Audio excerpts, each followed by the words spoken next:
Covering the High Plains with news, weather, and information. From TV23 Studios in Sublette, this is High Plains Today. Hi everybody, welcome to a special edition of High Plains Today. I am joined today by Callie Dyer. She is the Executive Director, LiveWell, Finney County. Correct. I got that right, didn't I? You did. I was worried about it. I wanted to say LiveWell, but it's LiveWell, just because I could. Anyway, thanks for coming by today. Sure. You know what? Now this is why I got a hold of you, because here, a week or two ago, you had an opioid summit at St. Catherine Hospital in Garden City. We did. And I was reading some of the stuff after you had that summit, and I went, there's no way that that's happening in Southwest Kansas.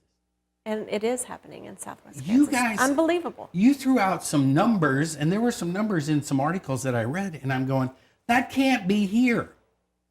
But it is. It is. And here's the other thing that really shocked me is because, Scott Taylor, he's the CEO of St. Catherine in Garden City. He came to you and said, Callie, I want you to put together a little summit, a little meeting about opioids, right? That is correct. And you went, okay. And you guys figured what, you'd have 20, 30 people? Yes, he would have been happy with 20 or 30 people. How many did you have show up? 133. That amazes me because... It amazes me. I mean, that many people, and these were people from all walks of life, right? Correct. You had law enforcement there, and you had medical people there, but you had just regular people too. Right. We had a couple that was a senior couple come. Really? Yeah. Okay, so when we talk about this is another one of those things, this isn't happening here. Mm-hmm. Because you hear about the states like Ohio that are, they have right around 100%, 100 prescriptions per 100 people are prescribed some kind of a painkiller or an opioid prescription. Arkansas is even higher than that. Kansas is fairly high. Right? We're close to what, between 65 and 85%? Correct. Mm-hmm. How does this happen? I know the president has said that, has declared that this is an emergency, that this is a big deal across the country. Right. It's a crisis. Yeah. How does this happen in little old Southwest Kansas? Little old Southwest Kansas. You don't think that kind of thing comes here. You want to believe that it doesn't. No. But it is. Right. But you don't want to think that in our backyard we have any trouble because we are the great Southwest, Yeah. And we are the Midwest. But it happens, and none of it, I believe, happens intentionally. Some of it, yes, some of it, no. But it's a cross range from 16 to 65. And it's cross sectors, it's cross socioeconomics, and it happens unintentionally as well. Because of the prescription aspect of it? Prescription aspect of it. Okay. And when you talk about, you get a cross section, it's just not hitting, say, people that are a little down in their luck or types like that. It hits all classes, right? Correct. It doesn't know any bounds there. No, it does not. And so if you suffer from neuropathy, if you have neuropathy from whether it's chemo-induced from cancer treatments or neuropathy from having diabetes, and neuropathy is horrible pain in your feet and you have a hard time, or in your hands, and it's horrible pains, feels like needles in your hands or your feet, and so you take a drug to help with that pain. Or if you suffer from a shoulder injury because you're an athlete in high school, or a knee injury, and so you're prescribed a drug for that pain, and that drug upsets your stomach. And so because it's harsh, and they say, okay, well, let's try this one. Well, then you still have your prescription because you'd only taken 2 or 3 of that 30 prescribed in your medicine cabinet. So they prescribe you another one, and the same thing. So then they prescribe you another one of 30. And so in your prescription cabinet, you have 3 prescriptions of opioids that you've only taken 3 to 7 of them. And there they sit. There they sit, and if perchance that you, as the person who's taking them, are not really addicted to them, but you're not abusing them. Right.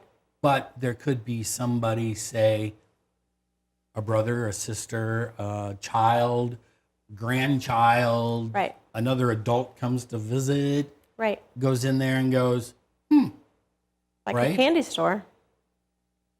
I suppose, because, well, yeah, it's the old adage of you go to somebody's house, oh, what's in here? Right. Right. You look. Yeah. You look. Right. Okay. So then you're taking these, and even if you're not taking them, then you have them out there to say, oh, have I got a deal for you? Right. All right. So somebody has these. I mean, I'm sure they're not just giving them away, are they? Some people do. Really? Yeah. Some people say, oh, well, I have a prescription for this. You need a pain pill? You hurt your back? I'll give you a pain pill. I have pain pills. And then you go, you got any more of those? You go, no. So then you're going out looking, right? Right.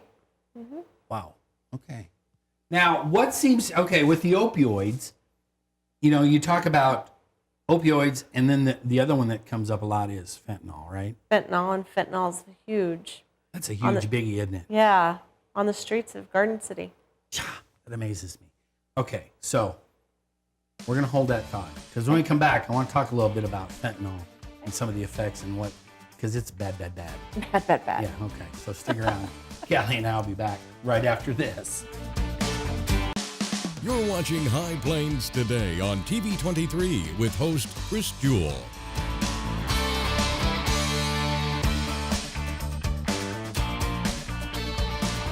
TV 23's internet service and 4G live streaming provided by United Wireless. Coverage you deserve. Service you expect. United Wireless.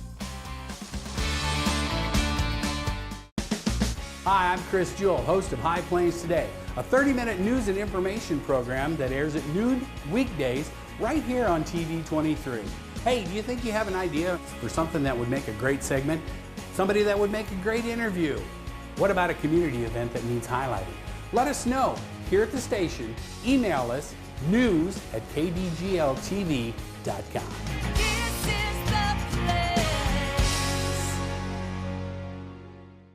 Welcome back. I'm joined in studio today by Callie Dyer. She's the executive director of LiveWell. We're talking about the opioid summit you guys had here a week or two ago. And when we left off, we had talked about, the opioid crisis, and you've got, there's all these prescriptions being written, and you go from this to this to this to this, and it's just all out there. Right.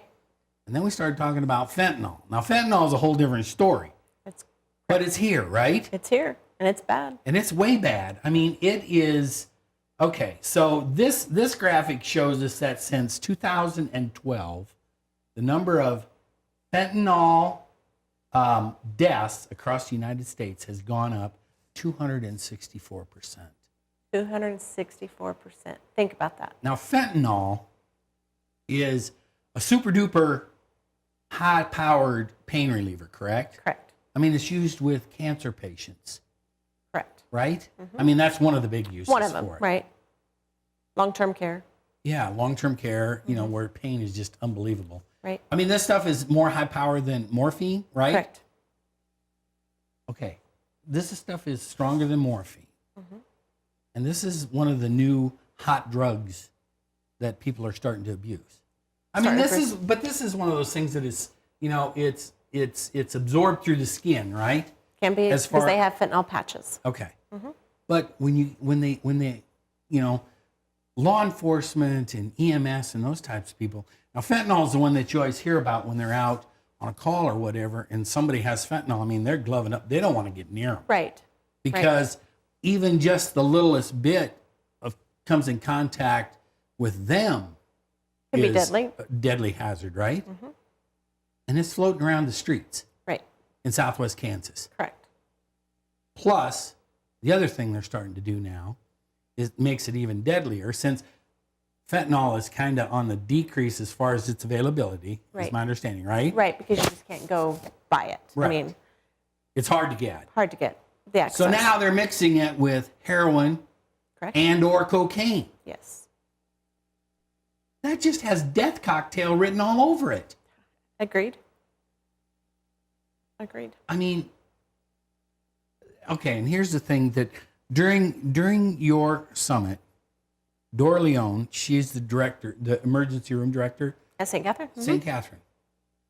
She said that since December 17th of last year, and we're talking not even 4 months, they've had 33 overdoses that have come into St. Catherine Hospital, Yes. into the emergency room. And the heroin, meth, pharmaceutical opiates, and all other kinds of medications. These are all drug overdoses. Yes. 33 in a city of 30-some thousand. That's 1 in 1,000 people. Right. That's a lot, isn't it? It is a lot. Okay, so explain this. Now, this map is what we were talking about earlier, the opioid prescribing rates by state, and this was in 2016. And you can see the orange ones there, which Kansas and Missouri fall into. This is the 64 to 83 out of 100 prescriptions are written for opioids, right? Mm-hmm. Or per 100 residents. Ooh. And Oklahoma is more than that. They're in the red, along with Illinois and Wisconsin, Michigan. And then Arkansas, that is like what, 108 and up, something like that, of 107 of 100 residents. All right, so why, you look at that, Middle America. Right. Why is it hitting Middle America so hard? And the state of Kansas, that amazes me. I don't have conservative, little in the middle Right. of the United States, Kansas. I don't have all the answers. I mean, I have some ideas as far as prevention, but I don't have the answers of why it's coming. I don't know. It's concerning. I mean, it is an epidemic, but we don't have it as bad as some. I know, that amazes me. And then here's a county map. I mean, you look down here, Morton County Morton County. is at the 107, Right. 112 out of 100 residents. Right. Morton County, It's not very big. the corner. And Seward County is 83 to 112. And remember, And now- bordering but 50 Oklahoma, Bordering Oklahoma, okay. where Oklahoma was high. Well, that's true. Oklahoma was high. It was So- way high. It wasn't high, but it was pretty high. Right. So that could have some to do with it. I don't know. Morton County could be because of the clinic they have for. That's true. They have Alzheimer's care They do in have- Morton County. so- So you could be using, Right. a lot of fentanyl and those opioid type things Possibly. there. But still, Still. it's here, isn't it? Yeah, it's here. Okay, so during your summit, what were some of the bigger things that we came? I mean, because you had Chief Oots, Garden City Police Chief there, Yes. and he was talking about it. That yes, it's here, people. Right. I mean, and he would know because they're seeing it, they're taking it off the streets. Right. So some of the preventive things. Now you're talking about the preventive things. Mm-hmm. What can we start looking at as far as prevention for this crisis? Drug take Because back. it is a crisis. It is a crisis. Drug take back. Okay, explain drug take back.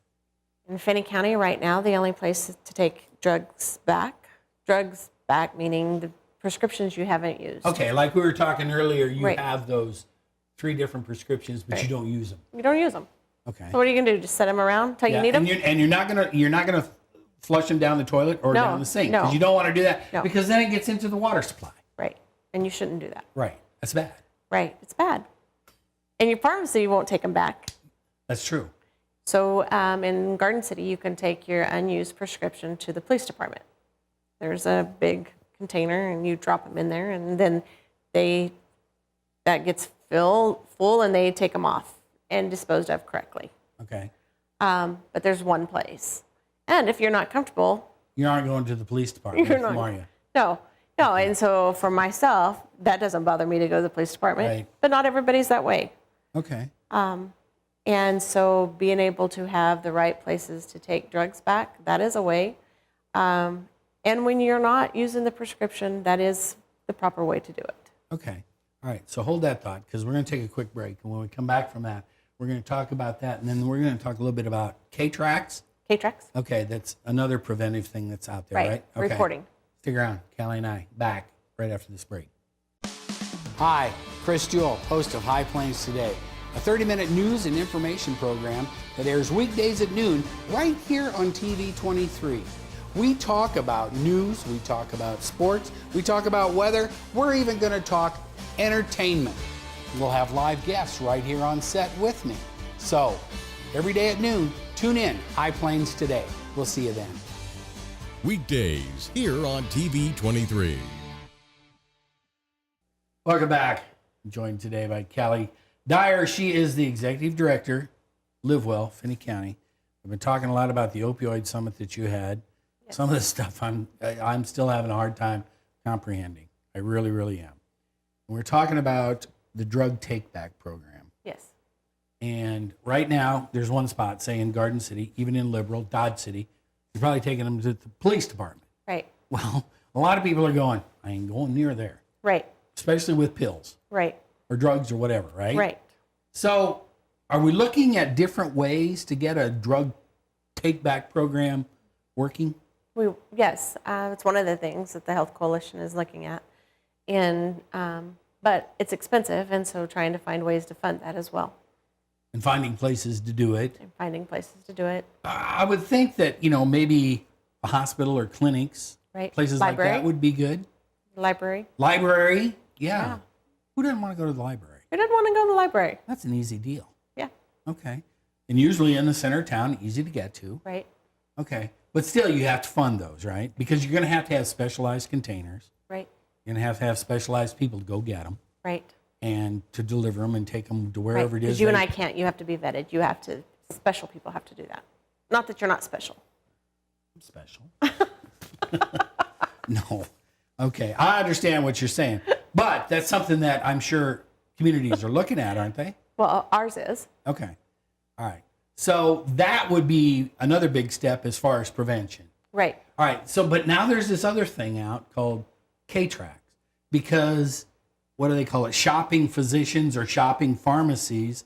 People will use, say, you're talking about, well, I could go to a pharmacy and use your married name, and I could go to the next pharmacy and have a prescription with my maiden name, and bam, you've got 2 prescriptions. Right.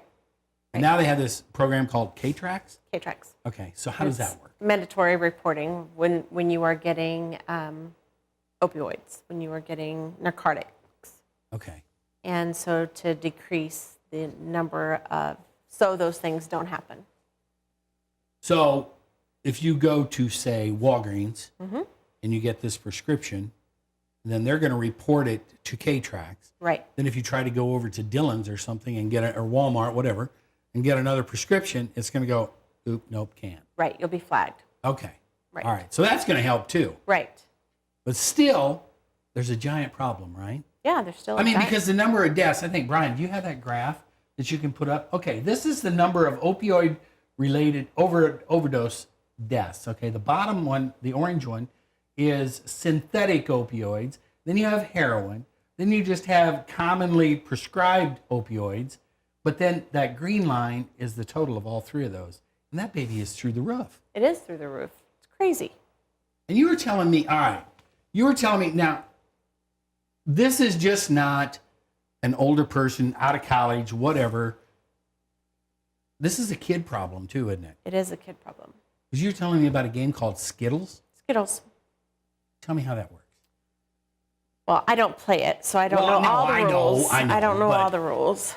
And previously I worked with juvenile offenders. And you learn a lot from kids.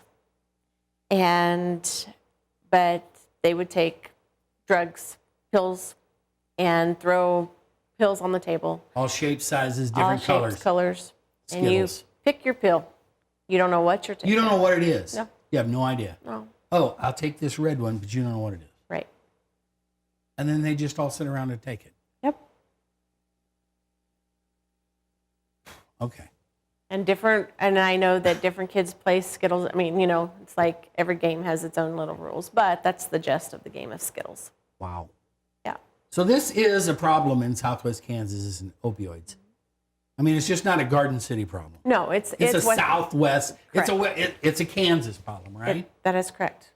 So if somebody wants to get involved in helping with this, I mean, what can they do?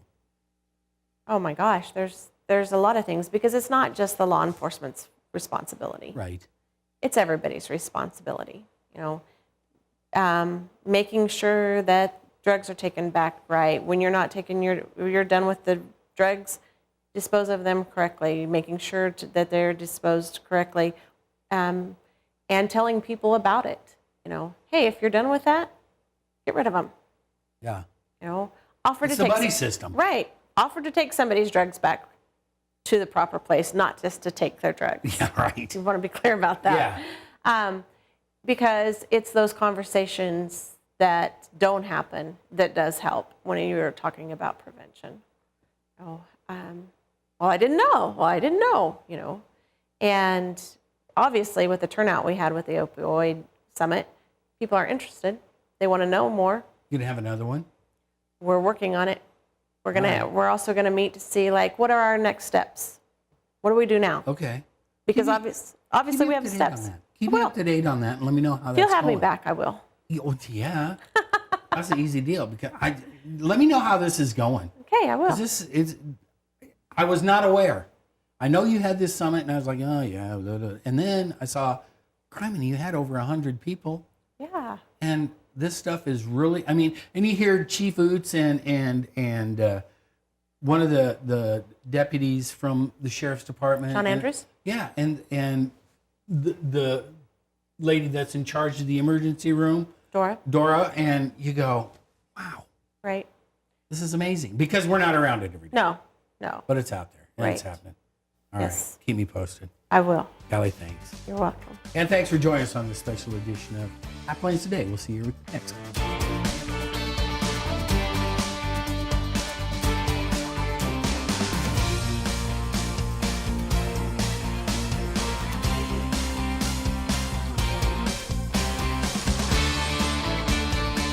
Keep up to date with the latest information from TV23 on our Facebook page, KDGL TV.